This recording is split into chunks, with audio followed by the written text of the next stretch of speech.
लोगों की जो है वो मदद करनी चाहिए, लोगों की हेल्प करनी चाहिए और मेहरबानी के साथ पेश आना चाहिए। यही आज के दिन का मकसद भी है सारी साहिबा। बिल्कुल कि जनाब। आज वर्ल्ड काइंडनेस डे। मैं ये सोच रही हूँ कि चूंकि मैं पिछले 2-3 दिन काफ़ी मेरी तबीयत ख़राब थी, आई वॉज रियली सिक, लेकिन अब चूंकि मैं बेहतर हूँ, लेकिन अगर मैं ज़रा आज कुछ स्लो हूँ तो आप उसका भरपूर फ़ायदा उठा रहे हैं। नहीं फुल फॉर्म में दिखाई दे रहे हैं मुझे। मैं अल्हम्दुलिल्लाह फुल फॉर्म में ही होता हूँ। मेरा नाम भी फुल फॉर्म में ही आता है, मेरे इनिशियल्स भी नहीं है। हाँ, लोग कहते हैं एफ के अपना इनिशियल बना लो, मैं नहीं बनाता, मैं कहता हूँ फ़हीम खान ही ठीक है। चलो शॉर्ट फॉर्म में जनाब, कुछ भी नहीं, नहीं बड़ी है। अच्छी बात है, ऐसे हाई स्पिरिट्स में रहना चाहिए और फुल ऑफ एनर्जी ही होना चाहिए, क्योंकि आपकी तरफ से पॉजिटिव वाइब्स दूसरों की तरफ जारी होती हैं, तो ये बड़ी अच्छी बात है। तो जहाँ पॉजिटिविटी की बात हो रही है, तो वहीं पर आज हम वर्ल्ड काइंडनेस डे की बात भी कर रहे हैं, यानी कि हम मेहरबानी का दिन भी मना रहे हैं।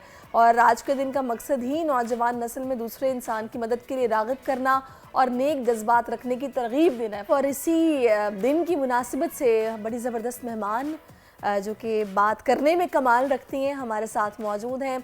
आलिया सारिम साहिबा, जो कि समाजी रहनुमा भी हैं, किसी तारुफ की मोहताज नहीं है। अस्सलाम वालेकुम, वेलकम टू आवर शो। बहुत शुक्रिया आपके वक्त आलिया साहिबा। कैसी हैं आप? ठीक है, अल्लाह का करम, सब ठीक ठाक।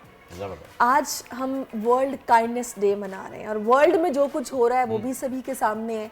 इसके अलावा अगर हम अपने मुल्क की बात करें तो मैं अभी कल परसों ही आपकी एक वीडियो भी देख रही थी, जिसमें एक छोटी सी नन्ही सी मेहमान आपके शेल्टर हाउस का हिस्सा बनी, और मुझे इतना दुख हो रहा था कि वो बेटी थी, जिसकी वजह से मैंने आपकी वीडियो सुनी कि उसमें आप बता रही हैं कि वो उसको उन्होंने निकाल दिया घर से, तो वो आपके पास आ गई। तो मैं सोच रही थी यार, ऐसे लोग भी हैं दुनिया में।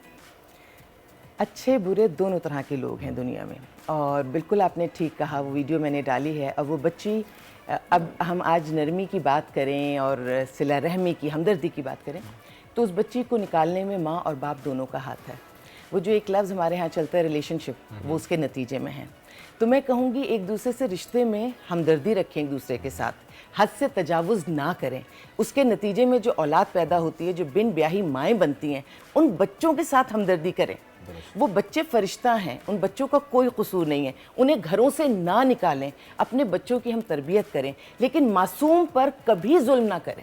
इस सारे प्रोसेस में जो मासूम है वो वही बच्चा है जो दुनिया में आया है। बेटा है तो भी कीमती, और बेटी है फिर तो वो रहमत है। आप उसको कैसे घर से निकाल सकते हैं? जिस बच्ची की मैं बात कर रही हूँ, रहमत जब बेटी के नाम से आती है तो औरत का एक मकाम बहुत बुलंद हो जाता है। उसमें हम 3 माओं का, बापों का भी फेलियर है, बेटों का भी है, लेकिन 3 माओं की नाकामी है, उसकी दादी, उसकी नानी और वो खुद।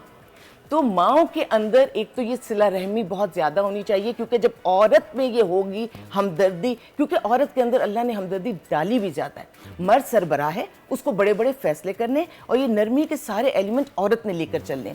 तो जब आप माँ को हमदर्दी सिखाएंगे, और इसमें मैं माशरे पर प्रेशर डालूंगी, औरत को नॉर्मल रहने दें, औरत के दिल का जो एक वो नरमी का पहलू है उसको रहने दें, क्योंकि औरत जब सख्ती पे आती है तो माशरा ख़राब हो जाता है। तो ये तो एक आम सी बात है, लेकिन मैं ये समझती हूँ कि अगर कोई नमाज़ पढ़ता है तो वो नमाजी होगा, कोई अगर रोज़े रखता है तो रोज़ेदार होगा, हज करता है तो हाजी होगा। लेकिन जो शख्स रहमदिली नहीं करता, किसी को देखकर तकलीफ में उसके दिल में कोई ख्याल नहीं आता कि मदद करूं, तो वो कुछ भी हो सकता है, फिर वो नेक इंसान नहीं हो सकता। तो अगर हम चाहते, और अल्लाह की कुर्बत नहीं मिल सकती, उस इंसान को अल्लाह की कुर्बत नसीब नहीं हो सकती जो दूसरे इंसानों पर रहम ना करे। अगर किसी ने अल्लाह तक का सफ़र तय करना है तो बिल्कुल जाए नमाज है, बहुत सारे अच्छे अमाल हैं, कुर्ब मिलता है, देर में मिलता है। और अगर अल्लाह के बंदों के साथ आपने रहम दिली कर दी तो अल्लाह आपको फ़ौरन मिलता है। बल्कि मैं कहती हूँ, हम तो चल के क्या, हम रेंग के जाते हैं और अल्लाह दौड़ कर आता है और हमें अल्लाह संभालता है। बड़ी पॉजिटिव बात आपने की है। यही पॉजिटिव मैसेज जो है, जो आज हम अपने नाज़रीन तक पहुंचाना भी चाहते हैं, क्योंकि आज वर्ल्ड काइंडनेस डे हम लोग मना रहे हैं। गो कि ये मगरिब ने इस दिन का इंतखाब किया है, लेकिन जो कुछ मगरिब में हो रहा है वो भी आपके सामने, शायद आप इसी का हवाला देना चाह रही हैं। एक फ़ायदा उठाना चाह रही हूँ आज के दिन का, फ़ायदा उठाना चाह रही हूँ कि मगरिब ने आगाज़ किया, और हम तो 1400 साल पहले से हमें चीज़ें सारी मालूम थी, लेकिन जब मगरिब ने आगाज़ किया तो आज फ़लस्तीन में जो हो रहा है, मगरिब चुप कैसे है? उस तरह चुप नहीं है, पब्लिक निकल रही है, और कल बरतानिया में भी जिस तरह से सारी वो रैली और सब चीज़ें चल रही थी, वो सब अपनी जगह। लेकिन अगर सब निकल ही गए हैं, सब बात कर ही रहे हैं, तो नतीजा क्यों नहीं आ रहा? क्या हम सिर्फ बात कर रहे हैं? और क्या मगरिब के पास वो पावर नहीं है कि वो इस जंग को रोक सके? जिस चीज़ में इंसानियत हार जाए उसमें जीत किसी की भी नहीं होती। और जो मैं सिर्फ फ़लस्तीन में हालात देख रही हूँ, जो बच्चे हैं जैसे वो शहीद हो रहे हैं, लोग शहीद हो रहे हैं, और कौन नहीं जानता कि मिस्र में और सब जगहों पे इन्होंने सारी इमदाद रोक दी है। वो ट्रक्स, वो सारी इमदाद खड़ी हुई है वहाँ, और वो उसको जाने नहीं दे रहे। तो हमदर्दी तो बहुत मतलब एक ऐसा लफ्ज़ है कि बहुत लाइट वर्ड है, वहाँ तो बहुत इंटेंस वर्ड्स यूज़ करने चाहिए। तो इंसानियत मर रही है, इंसान मर रहे हैं। तो एक पैगाम है उन लोगों के लिए भी जो मदद कर रहे हैं कि वो मदद को बढ़ाएं, प्रेशर को बढ़ाएं।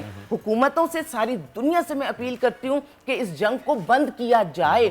और ख़ुद इसराइल से भी मैं कहती हूँ कि जहाँ कहीं इंसानियत ख़त्म हो गई वहाँ जीत किसी की नहीं होगी, और हम सब एक कश्ती के सवार हैं। एक जगह सुराख आपने कर दिया, पानी अंदर आना शुरू हो गए, नहीं मालूम कब पूरी कश्ती में भर जाएगा। और ये दुनिया सब इंसानों की फरमाया आपने बिल्कुल आपा कि जो आज साहिब मसनद हैं कल नहीं होंगे, किराएदार हैं, जाती मकान थोड़ी है। आज हम पे गुजर रही है, कल तुम पे गुजरेगी, तो जानोगे, पता चल जाएगा। करो मेहरबानी तुम अहले ज़मीं पर, खुदा मेहरबान होगा अर्शे बरी पर। बेशक बेशक यही बात है। और अगर हम आज बड़ी अच्छी बात है कि वर्ल्ड काइंडनेस डे है, तो शायद उन्हें भी इस बात का ख्याल आ जाए और वो मिस्र से जो है उन ट्रक्स को छोड़ दें जो कि दिन के सिर्फ 20 छोड़े जा रहे हैं, जबकि हज़ारों की तादाद में ट्रक्स वहाँ मौजूद है और ज़रूरत भी हज़ारों की तादाद के ट्रक्स की है, वो वहाँ चले जाएँ। आज बात करने की जो ज़रूरत है ना आप, मुझे ऐसा लगता है कि आज लोगों को ये बताना ज़रूरी नहीं है कि उन्हें काइंडनेस या मेहरबानी क्यों करनी चाहिए। आज लोगों को यही नहीं पता है कि काइंडनेस और मेहरबानी होती क्या है, मेहरबानी कहते किसे हैं। क्योंकि लोगों को ऐसा लगता है कि यार मैं अगर उसका काम कर दूंगा तो मैं छोटा पड़ जाऊंगा, मैं अपने आप को हकीर समझने लगूंगा कि मैं किसी के लिए कुछ कर दूं। मैं आपको चाय का कप उठा के दे दूंगा तो मैं कोई पियून थोड़ी हूं, मैं आपको क्यों चाय का कप उठा के दूं। ये भी एक मेहरबानी का दर्जा है जिसको लोग अब हकीर और हिकारत की नज़र से देखने लगे। हमने इतनी तरक्की कर ली है, हम इतना आगे चले गए कि आज हम एक कप भी नहीं उठा के दे सकते। मैंने तो जगह जगह पढ़ा है कि इंसान तरक्की की बुलंदियों पे पहुंच गया है। इंसान, ये दुनिया बनी इंसान के लिए और इंसान बना दूसरे इंसान के लिए। कब क्या, मुझे तो वो वाकया याद आ रहा है कि जब शहादत का वक्त था, एक के पास पानी पिलाने गए तो उसने कहा कि उसको पहले पिला दो, उसको पिलाकर पिलाया ना, वापस आए तो पता चला ये भी इस दुनिया से चले गए। मैं तो वो समझती हूँ मेरे नज़र में, और मुझे लगता है कि जो हमारे इल्म में, हमारे इदराक में, हमारे मोबाइल फ़ोन में, हर चीज़ में हमारे अंदर इल्म फैलता चला जा रहा है, तो हमें तो बेहतरी पे आना चाहिए। ये एक बहुत छोटी सी बात है, हमें अशरफुल मखलूकात होने पे बड़ा हमें फ़ख्र है। हम कहते हैं पूरी दुनिया हमारे लिए तख्लीक हुई, हमने हर चीज़ को जाके हमने लेकर चलना है, हम सरबराह हैं इस पूरी दुनिया के, अल्लाह के नायब तो हैं, ऐसा तो अल्लाह ने कहा। और अगर किसी को तकलीफ में देखकर हमारे दिल में तकलीफ नहीं उठ रही तो हम इंसान नहीं हैं। और तकलीफ उठने के लिए हमें कोई फ़लसफ़ा, कोई काम नहीं करना होता। कोई बच्चा नीचे गिर जाता है तो हम सोच के उसको उठाते हैं। कोई नाबीना लाठी लेके चल रहा होता है कि हम सोच के उसकी मदद करते हैं। ये तो हमारे अंदर एक इंस्टेंट है कि जैसे ही हम देखेंगे हम भाग के जाएंगे, और जिस इंसान के अंदर ये नहीं है वो इंसान भी नहीं है। अब यहाँ पे एक चीज़ थोड़ी सी मैं चाहूँगी कि आप भी एक माँ हैं, जाहिर है आप अपने घर के साथ साथ एक शेल्टर भी रन कर रही हैं।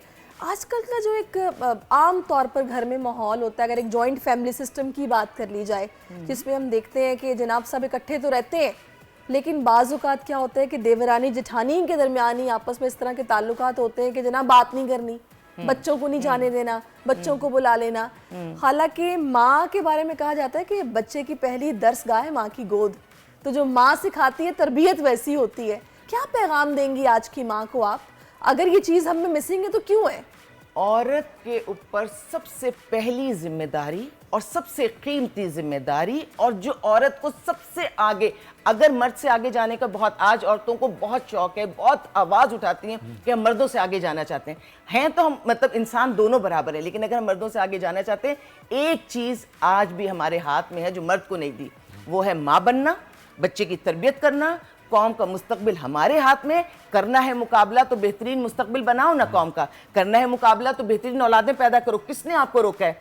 और जिस माँ के साथ उसकी औलादें खड़ी होती हैं, चाहे बेटा हो या बेटी हो, उसको कोई नहीं हरा सकता। और देवरानी जिठानी की जो आप बात कर रही हैं, पैसे की दौड़ खत्म करें और ये औरत करेगी। बस एक है ये आमतौर पे माहौल सास बहू में भी आ जाती है, नंद भाभी में भी आ जाती है। जॉइंट फैमिली क्यों खत्म हुआ? असल में मुकाबला तो औरत ने घर बनाने। मैं फख्र से कहती हूँ कि हम होम मेकर हैं। ये क्वालिटी अल्लाह ने मर्द को उस तरह नहीं दी जैसे हमें दी है। तो अगर हम हसद को, पैसे की दौड़ को, मुकाबले की दौड़ को हम पीछे छोड़ देंगे तो रहम दिली तो औरत के अंदर है। एक औरत 10 बच्चे जब पैदा कर लेती है और जिस तरह तकलीफ से पैदा करती है, सोचिए ना, दिल में हमदर्दी और मोहब्बत और पैदा करने को पालने, पालने का जज्बा मजाक थोड़ी है। जब हमदर्दी मोहब्बत अपनी इंतहा को जाती है तब आप किसी को पालते हैं। हमारे माशरे में रंजिशों को पाला जा रहा है, मुकाबलेबाजी को पाला जा रहा है। ये मैंने एग्जांपल दी ही इसलिए कि शुरुआत यहाँ से होती है, क्योंकि मैं वो घर भी जानती हूँ और अल्हम्दुलिल्लाह मैं आज भी अपने लिए बहुत अच्छे, चूंकि मैं जॉइंट फैमिली में रहती हूँ तो बार बार तस्करा करती हूँ कि मैं रहती हूँ। ऐसा नहीं है, नेकी नरमी हर जगह होती है, लेकिन आज भी जब हम घर से बाहर निकल रहे होते हैं तो हम सब एक दूसरे को देखते हैं कि किसी के अंदर कोई कमी तो नहीं। अगर किसी की ज्वेलरी मैच नहीं कर रही होती तो हम अपनी ज्वेलरी देख के कहते हैं ये पहनो, ये अच्छी नहीं लग रही। हम अपनी चीज़ें शेयर करते हैं। गाड़ी किसी के पास बड़ी है, किसी के पास छोटी है, बच्चे किसी गाड़ी में बैठना चाहे तो हम शेयर करते हैं, अपनी गाड़ी को शेयर करते हैं, जो बच्चा जहाँ बैठना चाहे। कितना खूबसूरत लगता है ना, जो चचा का है, जो ताया का है, जो फुप्पो का है, जो नानी का है, सबका एक जैसा है, ननिहाल ददियाल एक जैसा है। बच्चों को तो पता भी नहीं चलता कि कौन सी चीज़ किसकी है। उन्हें ये पता है कि जब उन्हें जो चीज़ चाहिए होगी फैमिली में किसी के पास भी होगी वो उसके लिए अवेलेबल। तो ये रिश्तों की खूबसूरती, और इसमें जाता कुछ नहीं, इसमें खर्च कुछ नहीं होता। ऐसा नहीं है कि आप अपनी चीज़ किसी के नाम कर देते हैं, आपके पास चढ़ जाती है।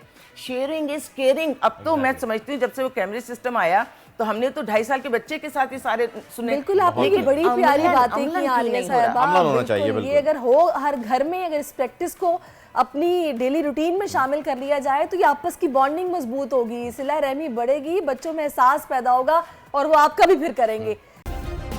सब्सक्राइब करें और बेल दबाएं ताकि कोई खबर रह न जाए।